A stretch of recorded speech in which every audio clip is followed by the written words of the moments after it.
Thaina mamangai matam amada punsiba kauba ningthau ama leirami. Ningthau punsiba gi loinabigi mamingna Yaibiton haina kaurami, makhoigi machanupi ani amasu leirami. Machanupi ahalgi mamingna Sananu haina kaurami. Sananugi masamdu Sanagi oirami. Aduga atonbi adugi mamingna Lupanu haina kaurami. Rajkumari Lupanugi sam aduna Lupagi oirami. Rajkumari Sananudi kalakmi hau yamna chaurami, masa pumba napal nasu yomlami. Mana khale, male masida lairiba nupi oibi pumna magdagi mana masak ipha phajai haiduna. Rajkumari Sananu mabuksu yamna phalamde, aduga Rajkumari Lupanudi thaujal hai. Minungsi yamna chawi, migi awaba uba yade, mateng panglami. Aduna lebak praja miyamnasu Rajkumari Lupanubu nungshina sonarami. Rajkumari Lupanubu lebak prajana nungshina sonabadu tabada Sananudi yamna kalaklami. Manau nupi atonbibu yeknaba amagumna khalami.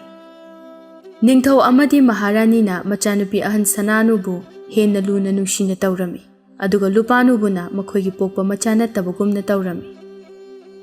Mapa ningthauga mama Maharanigana macha Sananuna henna luna tawe haibagi nungaitaba amata Lupanuda leiramde. Ningthauga Maharaniga machanupi ani aduga chak chari. Maharanina ahaw ahawba makhaido machanupi ahal Sananugi chakluk aduda haplami. Imagi Sananu nga atawbuse chasilu ima hapake. Ima ayue chaningdre. Karigi chaningdre bano kharaga chasilu.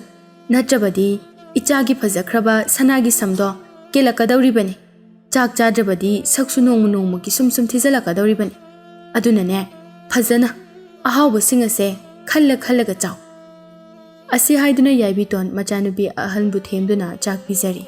Lupanuna ima aigi sunga atawbado amata hapiyo. Sigi nga atawba sidine nachena chananaba haiduna nga atawba heiba mi tatawhanbani. Nangna chananaba nate. Nangna chaningadine konungi chak thongliba singaduda hayo. Hoima asumna chak chaba tokladuna Sananuna mama Maharanida asumna hairami. Ima Maharani kaithelda chatuna nachagi firol khara leiruse. Karigi ichana uphul waiful marakta chacharugani. Ichagi phajakraba Sanagi samado uphul baknanabani. Adunane imana firol yonbi singado lanmi thaduna mafam asida laknanaba imana haikhraga loiredana. Asumna Maharanina lanmi khara thaduna kaithelda firol yoliba sing adu konungda firol sing adu pukhalaknaba haiduna hairami. Firol yonbi sing adu so konungda laklami. Sananuga Maharaniga so firol khanba thoraklami. Imagi Sananu makhoina purakliba firol sing asida ichagi apama firol yaubra haibado yeng. Sananu so magi apama firol yaubra haiduna mathang yenglami adubu wa petpi Sananu ni. Pami pamdi haiduna firol sing adubu khanduna adum lei. Nangi firol sing do aigi icha Sananuna apamba mata yaudraba mali. Aduna ne nangimda hanba yarani. Podyonbi ahala duso Rajkumari Sananuna chaikhairamba firol sing ado hapchinduna konungdagi yamna nungaitana thoraklami. Ahal nupi adugi mataw ado Lupanuna urami. Lupanuna fiyonbi ahal aduda asumna hanglami. Abo kaidawa yauge aboki maithongda yamna nungaitana ui. Aboki nungaitabada naso aingonda haibiyo. Ahal nupi aduna Rajkumari nabokti yamna lairabini. Nabokine haibada isu apikpa ahumadu natana kanasu leitri. Abokna kaithelda firol khara yolaga aboki imung puribani. Ngasidi Maharanina konungda laktaba yade haiduna lanmi singna aikhoibu konung asida purakpani. Ngasidi kaitheldasu firol amata phawba yolhaudre. Naboki firol sing ase Rajkumari Sananuna apamba amata yaudre haire. Yumdagi isu sing ado mabok ay laklaga chak thonglaga chagani haiduna ngaiduna leiramgani. Ase haiduna ahal nupi adu kablai. Lupanu adu ahal nupi adugi matawdu ubada yamna nungaijaramde. Lupanuna magi lupagi masamdo khara kaklaga ahal nupi aduda pirami. Abo aigi samse yolaga aboki susingi chananaba khara lebiko. Nasugi samasidi lupagi samoibana sildi yamna phangloi. Ahal nupi aduna Lupanugi minungsi chawba mataw adu ubada Lupanubu nungshina yengladuna Isu Rajkumari, nahakse onthokna pukchel chawkhredako.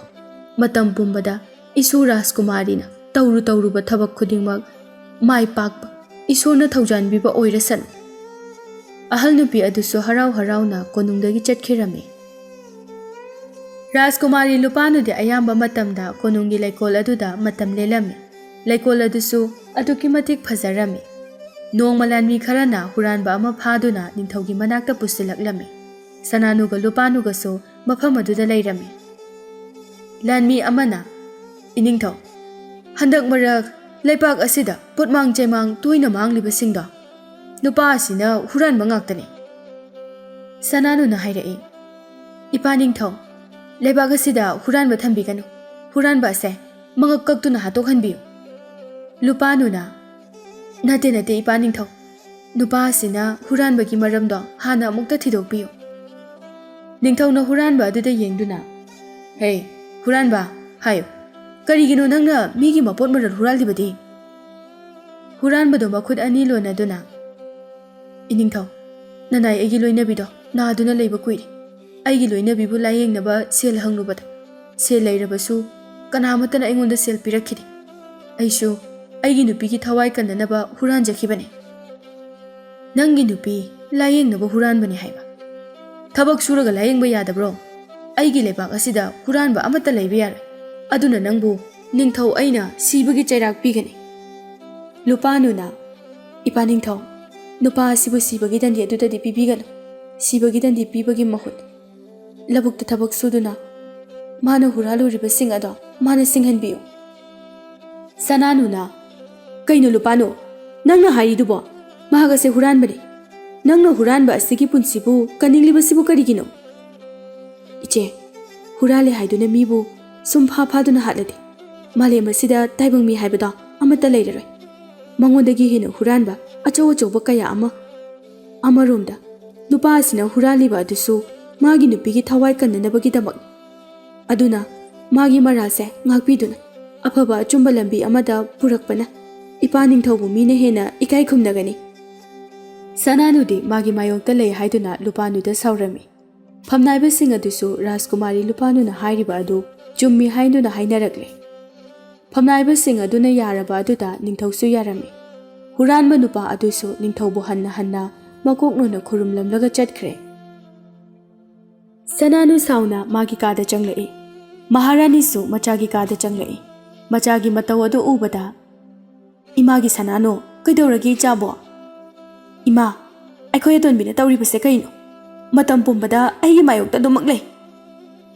Haima Atonbina ichada kaidawraklino. Sananu na thokiba thaudoksing adu mamada tamlami. Adugi oire ichana saurisidia. Madine mama mapa aikhoidagisu lairaba sing asina hena nungsibani. Imane atonbida ngange. Ichana sauraga ichagi phajakraba sakto thijinnanabani. Adugi saruknge imana nangi sana khara sarubani. Pambre yengo. Sananu su sana sing adubu yenglami. Aya ima Sidi yam phajai siloimag aigi oiradoira. Sana singse ichagi ngaktani. Asamna mama machadu wari sanarami. Lupanu magi sagol adu tongduna saglotuna konungdagi thoraklami. Magi masamadu uruba mipum khudingmakna irai laina mahaksi Rajkumari Lupanu ni haina khanglagani khanbada makok adu khumjillami. Lupanu na laklibado lanmi amata soloinaramde. Lupanu na sagol tongduna sumlakpada hanuba hanubi anikhak makokta sing mapun amamam thangkatuna chatuna lairambadu Rajkumari Lupanu na urami. Lupanu na abo ipo sing mapun adubu puduna chalidubu lumdabra. Sing mapundo nasuda pibiro. Nasuna aboka ipugagi yumphawba pujarake. Hanubi aduna hanuba masigi nupi macha asina aikhoina purakliba sing mapunse piro hairibase mana puraga chenkidoi tawrini. Aduna ne sing mapunse mangonda piba yade ko hanuba. Hanuba aduna aikhoi anigi matause yengba ngamdaduna hairakpa oiramganida hanubi. Hanura si phawba nangina bu phattabado handrine. Kari haiba kari ba hanuba aibu puk phatte ka kaina puk phatribadine hanuba nangni ꯆꯥꯛꯂꯨꯛꯇ ꯉꯥꯔꯧ ꯐꯨꯝꯂꯒ ꯆꯥꯔꯒ ꯂꯩꯔꯝꯕꯗꯣ ꯑꯗꯨꯗꯤ ꯅꯪꯅ ꯑꯩꯅ ꯏꯁꯤꯠꯂꯨꯁꯤ ꯍꯥꯏꯕꯗ ꯅꯁꯥ ꯅꯨꯡꯉꯥꯏꯇꯦ ꯍꯥꯏꯖꯤꯟꯅꯗꯨꯅ ꯌꯥꯎꯗꯕ ꯅꯠꯇ꯭ꯔꯣ? ꯑꯗꯨꯗꯤ ꯑꯩꯁꯨ ꯉꯥꯗꯣ ꯅꯪꯉꯣꯟꯗ ꯄꯤꯖꯔꯣꯏ ꯍꯥꯏꯗꯨꯅ ꯇꯧꯕꯅꯤ꯫ ꯂꯨꯄꯥꯅꯨꯅ ꯈꯜꯂꯤ꯫ ꯑꯕꯣꯛꯀ ꯏꯄꯨꯒꯁꯤꯗꯤ ꯑꯩꯅ ꯍꯥꯏꯔꯤꯁꯦ ꯇꯥꯗ꯭ꯔꯕ ꯃꯥꯜꯂꯦ꯫ ꯑꯩꯈꯣꯏ ꯑꯅꯤ ꯋꯥꯔꯤ ꯁꯥꯟꯅꯗꯨꯅ ꯂꯩꯔꯤꯅꯤ꯫ ꯂꯨꯄꯥꯅꯨꯗꯣ ꯑꯍꯜ ꯑꯅꯤꯗꯨꯒꯤ ꯃꯅꯥꯛꯇ ꯆꯪꯂꯛꯏ ꯑꯗꯨꯒ ꯑꯁꯨꯝꯅ ꯍꯥꯏꯔꯝꯃꯤ꯫ ꯑꯕꯣꯛꯀ ꯏꯄꯨꯒ ꯒꯤꯁꯤꯡ ꯃꯄꯨꯟꯗꯣ ꯅꯁꯨ ꯄꯨꯖꯔꯛꯑꯒꯦ꯫ ꯑꯕꯣꯛꯀ ꯏꯄꯨꯒ ꯌꯥꯝ ꯋꯥꯔꯝꯃꯅꯤ꯫ ꯏꯁꯨ ꯅꯨꯄꯤ, ꯅꯕꯣꯛꯀ ꯅꯄꯨꯒꯁꯦ ꯋꯥꯗꯤ ꯋꯥꯔꯕꯅꯤ꯫ ꯑꯗꯨꯕꯨ ꯋꯥꯔꯕꯁꯨ ꯍꯤꯡꯗꯕꯗꯤ ꯌꯥꯗꯕꯅꯤ꯫ ꯑꯗꯨꯅꯅꯦ ꯍꯣꯠꯅꯔꯤꯕꯅꯤ꯫ ꯏꯄꯨꯒꯤꯁꯤꯡꯗꯣ ꯅꯁꯨ ꯄꯨꯖꯔꯛꯑꯒꯦ꯫ ꯏꯁꯨ ꯅꯨꯄꯤ, ꯅꯪꯅ ꯁꯤꯡꯁꯤ ꯄꯨꯔꯛꯀꯦ ꯍꯥꯏꯖꯤꯜꯂꯒ ꯁꯤꯡꯁꯤ ꯄꯨꯔꯒ ꯆꯦꯟꯗꯤ ꯆꯦꯟꯈꯤꯅꯨꯀꯣ꯫ ꯅꯄꯨꯒ ꯑꯩꯒꯅꯅꯦ ꯌꯥꯝꯅ ꯋꯥꯅ ꯊꯤꯔꯨꯕꯅꯤ꯫ ꯄꯨꯔꯨꯏ ꯑꯕꯣꯛ꯫ ꯑꯁꯨꯝꯅ ꯂꯨꯄꯥꯅꯨꯅ ꯑꯍꯜ ꯑꯅꯤ ꯑꯗꯨꯗꯒꯤ ꯁꯤꯡ ꯑꯗꯨ ꯄꯨꯗꯨꯅ ꯑꯍꯜ ꯑꯅꯤ ꯑꯗꯨꯒ ꯂꯥꯛꯃꯤꯟꯅꯔꯝꯃꯤ꯫ ꯑꯍꯜ ꯑꯅꯤ ꯑꯗꯨꯅꯗꯤ ꯃꯈꯣꯏꯒ ꯆꯠꯃꯤꯟꯅꯔꯤꯕꯗꯨ ꯔꯥꯖꯀꯨꯃꯥꯔꯤꯅꯤ ꯍꯥꯏꯕ ꯈꯪꯂꯝꯗꯦ꯫ ꯑꯍꯜ ꯑꯅꯤꯗꯨꯒꯤ ꯌꯨꯝ ꯌꯧꯔꯛꯂꯝꯃꯤ꯫ ꯑꯕꯣꯛ, ꯁꯤꯡꯁꯤꯕꯨ ꯀꯗꯥꯏ ꯊꯝꯗꯣꯏꯅꯣ? ꯏꯁꯨ ꯅꯨꯄꯤ, ꯁꯤꯗ ꯊꯝꯃꯨꯁꯦ꯫ ꯅꯨꯡꯁꯥꯗ ꯐꯧꯗꯕ ꯌꯥꯈꯤꯔꯣꯏ꯫ ꯂꯨꯄꯥꯅꯨꯁꯨ ꯁꯤꯡ ꯑꯗꯨꯕꯨ ꯁꯨꯃꯥꯡꯗ ꯐꯧꯗꯣꯛꯄꯤꯔꯝꯃꯤ꯫ ꯍꯅꯨꯕ ꯑꯗꯨꯅ, ꯏꯁꯨ ꯅꯨꯄꯤ, ꯅꯪꯕꯨ ꯀꯔꯝꯕ ꯈꯨꯟꯗꯒꯤꯅꯣ?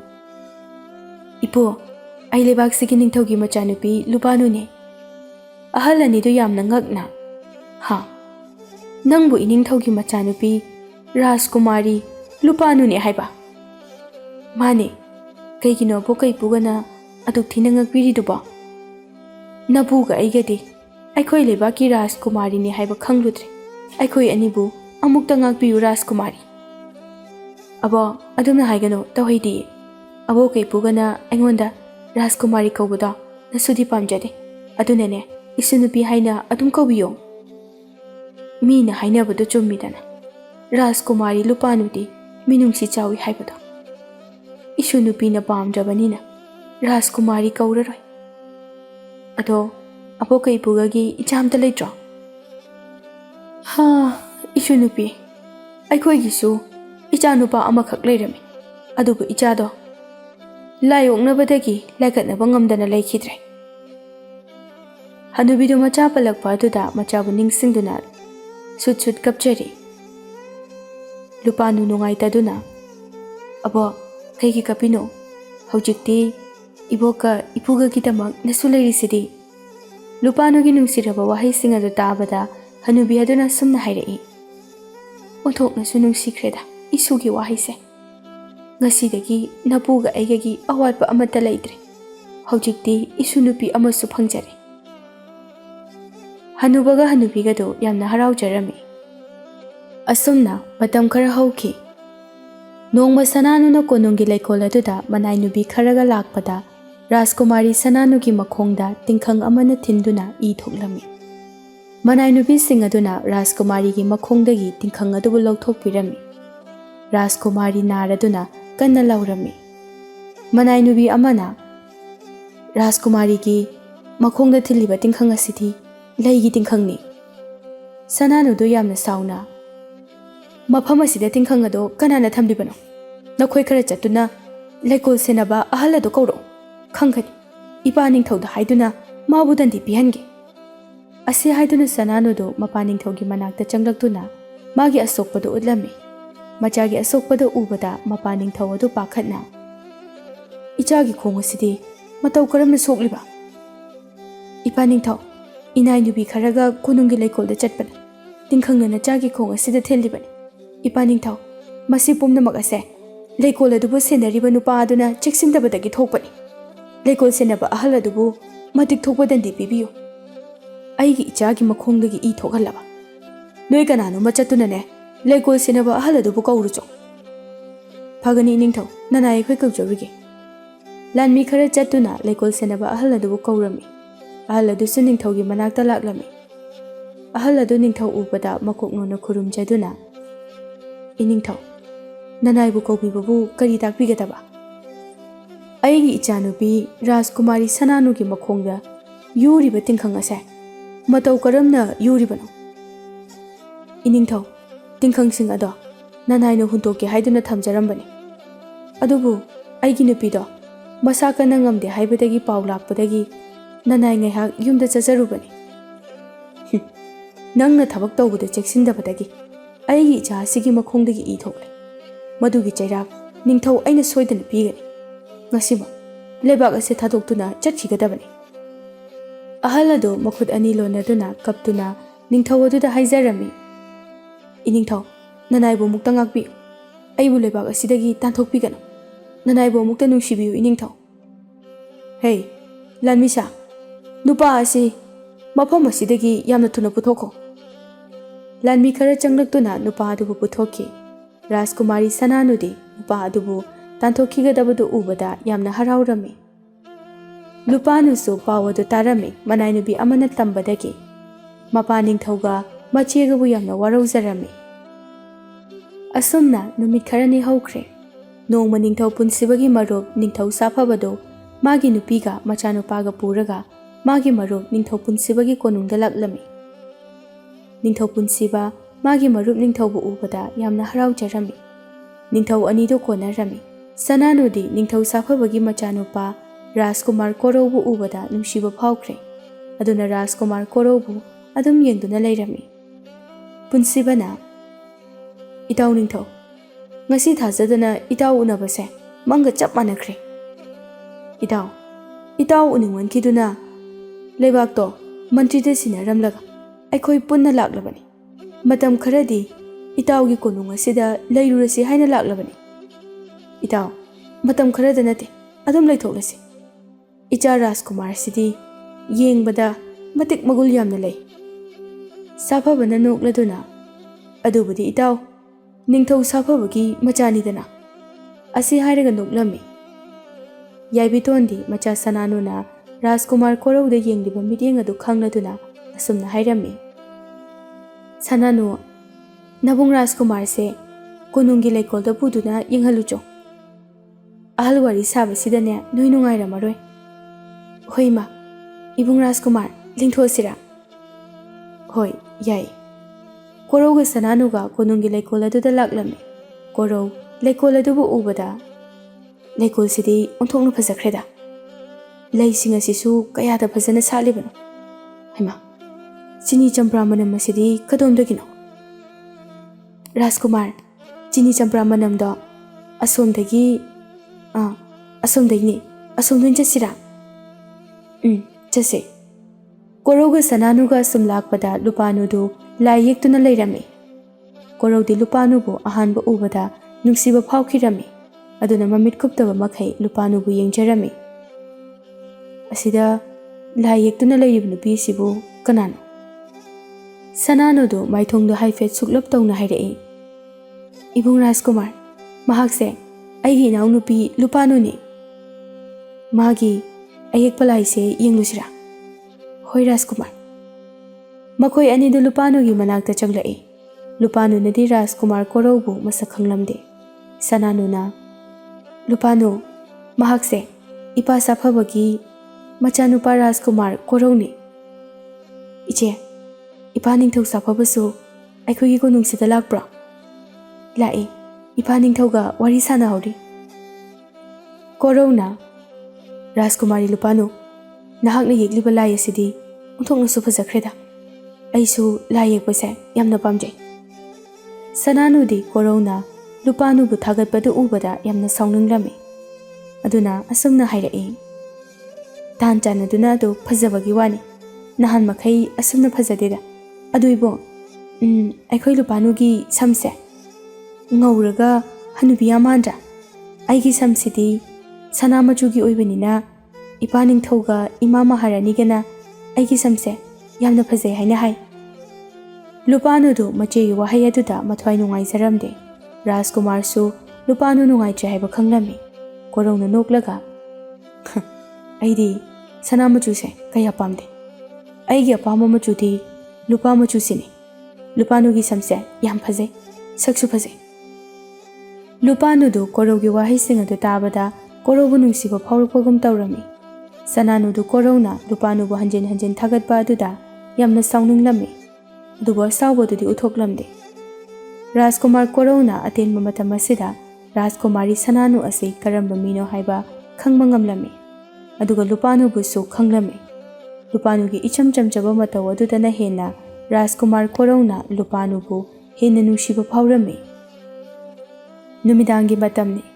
ꯁꯅꯥꯅꯨ ꯃꯃꯥ ꯃꯍꯥꯔꯥꯅꯤꯒꯤ ꯃꯅꯥꯛꯇ ꯂꯥꯛꯇꯨꯅ ꯃꯃꯥꯗ ꯃꯥꯅ ꯀꯣꯔꯧꯕꯨ ꯅꯨꯡꯁꯤꯔꯨꯔꯦ ꯍꯥꯏꯅ ꯍꯥꯏꯔꯝꯃꯤ꯫ "ꯏꯆꯥꯅꯕꯨ ꯄꯥꯝꯂꯕꯗꯤ ꯅꯄꯥ ꯅꯤꯡꯊꯧꯗ ꯏꯃꯥ ꯍꯥꯏꯒꯦ꯫ ꯑꯗꯣ ꯏꯃꯥ, ꯌꯥꯔꯛꯇ꯭ꯔꯗꯤ ꯀꯃꯥꯏ ꯇꯧꯅꯤ?" "ꯀꯔꯤꯒꯤ ꯌꯥꯔꯣꯏꯗꯣꯏꯅꯣ? ꯑꯩꯒꯤ ꯏꯆꯥ ꯁꯅꯥꯅꯨꯕꯨ ꯃꯃꯧ ꯑꯣꯏꯕ ꯐꯪꯖꯕꯗꯤ ꯃꯈꯣꯏꯒꯤ ꯂꯥꯏꯕꯛ ꯐꯕꯅꯤ, ꯁꯣꯏꯗꯅ ꯌꯥꯔꯛꯀꯅꯤ."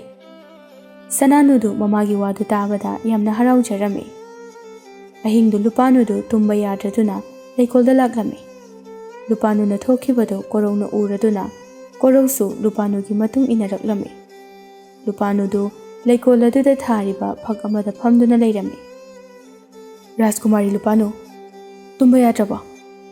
ꯂꯨꯄꯥꯅꯨꯁꯨ ꯀꯅꯥꯅꯣ ꯍꯥꯏꯗꯨꯅ ꯇꯨꯡ ꯍꯟꯅ ꯌꯦꯡꯊꯣꯔꯛꯄꯗ ꯀꯣꯔꯧ ꯑꯣꯏꯔꯝꯕ ꯑꯗꯨꯗ, "ꯍꯣꯏ ꯏꯕꯨꯡ, ꯇꯨꯝꯕ ꯌꯥꯗ꯭ꯔꯦ." "ꯏꯕꯨꯡꯁꯨ ꯇꯨꯝꯕ ꯌꯥꯗ꯭ꯔꯕꯣ?" "ꯍꯣꯏ, ꯌꯥꯗ꯭ꯔꯦ꯫ ꯑꯗꯨ ꯂꯨꯄꯥꯅꯨ, ꯅꯪꯗꯤ ꯉꯁꯥꯏꯅ ꯁꯥ ꯇꯥꯟꯕ ꯆꯠꯄꯁꯨ ꯌꯥꯎꯗꯦ, ꯀꯩꯒꯤꯅꯣ?" "ꯏꯕꯨꯡ, ꯑꯩꯗꯤ ꯁꯥ ꯎꯆꯦꯛ ꯍꯥꯠꯄꯁꯦ ꯄꯥꯝꯗꯦ꯫ ꯃꯈꯣꯏꯁꯨ ꯊꯋꯥꯏ ꯄꯥꯟꯕ ꯖꯤꯕꯅꯤ꯫ ꯃꯈꯣꯏꯒꯤꯁꯨ ꯏꯃꯨꯡ ꯃꯅꯨꯡ ꯂꯩꯔꯤꯕꯅꯤ꯫ ꯑꯗꯨꯅ ꯑꯩꯅ ꯁꯥ ꯇꯥꯟꯕ ꯆꯠꯄ ꯌꯥꯎꯗ꯭ꯔꯤꯕꯅꯤ." ꯂꯨꯄꯥꯅꯨꯒ ꯀꯣꯔꯧꯒ ꯋꯥꯈꯜ ꯌꯥꯝꯅ ꯃꯥꯟꯅꯔꯝꯃꯤ꯫ ꯑꯍꯤꯡ ꯑꯗꯨꯗ ꯂꯨꯄꯥꯅꯨꯒ ꯀꯣꯔꯧꯒ ꯐꯝꯗꯨꯅ ꯐꯅ ꯀꯨꯏꯅ ꯋꯥꯔꯤ ꯁꯥꯔꯝꯃꯤ꯫ ꯑꯁꯨꯝꯅ ꯃꯈꯣꯏ ꯑꯅꯤꯗꯨ ꯑꯍꯤꯡ ꯈꯨꯗꯤꯡꯒꯤ ꯑꯆꯤꯛꯄꯗ ꯐꯝꯗꯨꯅ ꯋꯥꯔꯤ ꯁꯥꯟꯅꯕꯗꯒꯤ ꯇꯞꯅ ꯇꯞꯅ ꯅꯨꯡꯁꯤꯅꯔꯛꯂꯝꯃꯤ꯫ ꯅꯣꯡꯃ ꯀꯣꯔꯧꯒ ꯂꯨꯄꯥꯅꯨꯒ ꯃꯈꯣꯏꯒꯤ ꯂꯩꯄꯥꯛ ꯑꯗꯨ ꯀꯣꯏꯔꯨꯁꯤ ꯍꯥꯏꯗꯨꯅ ꯍꯥꯏꯅꯔꯝꯃꯤ꯫ ꯁꯅꯥꯅꯨꯁꯨ ꯌꯥꯎꯒꯅꯤ ꯍꯥꯏꯗꯨꯅ ꯍꯥꯏꯔꯝꯃꯤ꯫ ꯑꯁꯨꯝꯅ ꯃꯈꯣꯏ ꯑꯍꯨꯝꯗꯨ ꯀꯣꯅꯨꯡꯗꯒꯤ ꯊꯣꯔꯛꯂꯝꯃꯤ꯫ ꯀꯣꯅꯨꯡꯗꯒꯤ ꯊꯣꯛꯄꯒ ꯂꯩꯕꯥꯛ ꯄ꯭ꯔꯖꯥ ꯃꯤꯌꯥꯝꯅ ꯂꯨꯄꯥꯅꯨꯕꯨ ꯂꯨꯅ ꯅꯨꯡꯁꯤꯅ ꯇꯧꯕꯗꯨ ꯎꯕꯗ ꯀꯣꯔꯧꯗꯨ ꯃꯣꯃꯣꯟ ꯅꯣꯛꯇꯨꯅ ꯌꯦꯡꯂꯤ꯫ ꯌꯥꯝꯈ꯭ꯔꯕ ꯃꯤꯌꯥꯝ ꯑꯗꯨ ꯁꯅꯥꯅꯨꯗ ꯍꯟꯅ ꯐꯥꯎꯕ ꯌꯦꯡꯂꯝꯗꯦ꯫ ꯁꯅꯥꯅꯨ ꯋꯥꯈꯜꯗ ꯈꯜꯂꯤ, "ꯀꯔꯤꯒꯤ ꯑꯩꯈꯣꯏ ꯂꯩꯕꯥꯛꯀꯤ ꯄ꯭ꯔꯖꯥꯁꯤꯡ ꯑꯁꯤꯅ ꯂꯨꯄꯥꯅꯨꯕꯨ ꯑꯁꯨꯛ ꯌꯥꯝꯅ ꯂꯨꯅ ꯇꯧꯔꯤꯕꯁꯤꯕꯣ? ꯑꯩꯉꯣꯟꯗꯗꯤ ꯍꯟꯅ ꯐꯥꯎꯕ ꯌꯦꯡꯂꯛꯇꯦ꯫ ꯍꯣꯔꯦꯟ ꯀꯣꯅꯨꯡꯗ ꯍꯟꯕꯒ ꯏꯄꯥ ꯅꯤꯡꯊꯧꯗ ꯍꯥꯏꯗꯨꯅ ꯂꯝꯍꯦꯟꯕ प्रजासिंग असे मतिक थोकपा लक्नहनगे खंगनी। सनानुदु फत्ता फत्तबा वखल कया अमा खलम्मी। अदुमना वखल खंदुना लैरिङै मागी मनाक्ता महु यामना चेनबा लिन अमा चंगलक्तुना सनानुगी मखोंग अदुदा चिकलम्मी। लिन अदुना चिकपा अदुदा सनानुदु कन्ना लाउरई। इमा! लिन अदुगी महु कनखिबना सनानुदु लैमाइदा ग्यान मांगदुना ताखिरम्मी। मतौदु उबदा लुपानुदु मचेगी मनाक्ता चेनसिनजरई। लुपानु मचेबु कोनखत्तुना इचे इचे नंग कदौरगे से मिट पांगो इचे। कोरौना सनानुगी मखोंगदा लिन चिकपगी याखुन तारिबदु उबदा असुमना हाइरई। लुपानु सनानु से लिन चिकख्रा माले कोनुंगदा थुना पुननबा तौसे। असुमना कोरौगा लुपानुगना सनानुबु कोनुंगदु पुरक्लम्मी।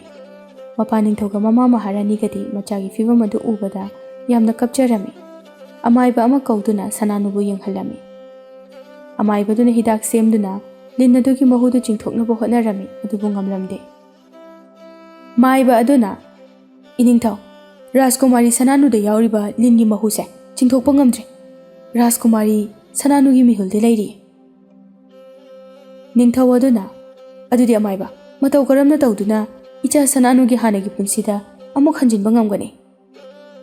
इनिंगथौ ननानी येंगबा याबा येंगले अदुबु हिदाक अमता कानद्रे। निंगथौदु मचागी खनबदा यामना वारम्मी। निंगथौना लानमी थादुना लेबाक सिनबा थुंगना सगोल पाउजेल चलहलम्मी। ताउ ताउ ताउ राजकुमारी सनानुबु हानगे फिबम अदुदा अमुक हंजिन हनबा मी अदुदा इनिंगथौना लैपाक तंखाय अमा पीगनी हाइरि। असुमना लाउ लाउदुना लंबीदा चलम्मी। लेबाक अदुगी अमाइबा कया अमा कोनुंगदा लाक्तुना सनानुबु येंगलम्मी। अदुबु फाबा कौबदि लैरमदे। असुमना थखाय अमा हौख्रे।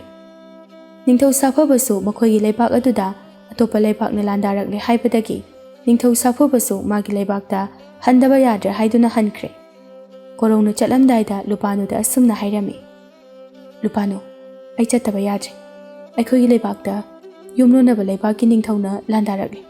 लान हेक लोइबगा ऐ नंगी नाक्ता सोइदना लाकनी। नंग ऐबु ngairammuko। नहाकना लान ngamduna ऐगी नाक्ता अमु हलकपदा ऐ ngairamge। नहाकिदमा थाइबंग सेम मपुंग मंगोंदा थौनिजगे। असुमना कोरौसु लुपानुबु थादोकनिंगदा थादोकतुना चटखि। Nongma lainingba nupa amana konungda laklami. Lainingba aduna ningthauda asumna hairami. Iningthau, Rajkumari Sananuda chikliba lin ase achamba lin nate. Laiwoiraba linni. Magi mahu ase lauthokpa ngamloi. Adubu mahu lauthoknaba upai amadi lei. Lainingba, kari upai no hayo. Jinglon ani lalaga surung ama leibani. Surung adugi manungda higok machugi pambi ama hobani. Madugi pambi adu suraga Rajkumari ki makhongda hapada. Rajkumari ase hanagi phibam aduda amuk hanjinba ngamgani. Adubu iningthau mafam aduda chatpa haibase araiba nate. Jinglon ani ado achamba jing nate. Jing amana tamthiraba sa kaya ama leibani. Aduga jing amana tamthiraba hingchaba ama leibani. Ai thawai tharabasu icha Sananugi punsi kannanaba mafam aduda ai soidana chatkani. Nate ipaningthau mafam aduda ipaningthau chatpikhigana. Karigumba ipaningthauna khudongthiba thokrabadi lebak asigi praja miyam asibu kanana ngakpi senbigani. Aduna mafam aduda nacha chacharugi. Ningthau machanupi Lupanuna mabu kayam nungsibagi haibadu ngasidi khangde. Ningthauga Maharani gado ningamdaba phauраklami. Asumna Lupanusu higok machuki pambi adubu thiba konungdagi chatkre. Lairembi anina Lupanugu yengduna asumna makhoi masel hainarami. Lupanu se ngasidi aikhoina changeng ama yenglasi. Changeng asibu mana mai paklobadi mahaki mateng panglasi. Asi haiduna lairembi singado hainarami. Lairembi amana hanubi onduna Lupanuna lakadaba lambida leiduna kaplami. Lupanusu lambi aduda laklami. Hanubi aduna kaptuna leirambadu ubada hanubi adugi manakta changduna. Abo, kaigi kapino? Abokna kapagi maramdo nasuda haibiyo. Isunupi, abokse ngarangdagi chak maru amata charaktri. Yumna napusu na aduna lehori. Yumthong khuding changduna chana naba nirurabasu kana amata na pibiraktre. Abo, nasugi chana naba yauri se. Asi haiduna Lupanuna magi chana nabani haiduna purakpa acha athak-sing adu hanubi aduda pirami. Hanubi adusu acha athak-sing adu puduna harau-harau chatkirami. Lupanusu sumlaklami mana lakpada hanubi amasu kaptuna leirami. Lupanu hanubi adugi manakta changduna. Abo, kaidaurage abokna kapidubo? Isunupi, iboki isunupa amale. Isunupado yamna kanna naduna leiri. Abokna amaibada yenghanbada. Aigi isunupagi anabase phagi hairabadi. Rajkumari amagi khudombi kaktuna puraklaga isuna tumliba mompak adugi makhada thamlabadi. Isugi anabase soidana phagani hai. Nabokidi isunupado natana abokini haibada kanasu leitre. Lupanu momo noktuna adugi oire abokna kaplibadudi. Abo nasunaboki isunupadugi thawai soidana kangani ye. Asi haiduna makhwangda yebliba thangdu lauthokllaga magi khudombi adu kaktuna hanubiduda pirami. Isunupi nahakpu kanano? Abo, aise lebak asigi Rajkumari Lupanuni. Aigi akakpa khudombi se puduna aboki isunupagi thawai kanbi. Lairembidu Lupanugi pukjal chawba mataw aduda peladuna magi asengba lairembigi sakpam adu onthoraklami. Lairembi animak Lupanugi mamangda leblare. Lupanu di lairembi anidubu ubada yamna ngaklami.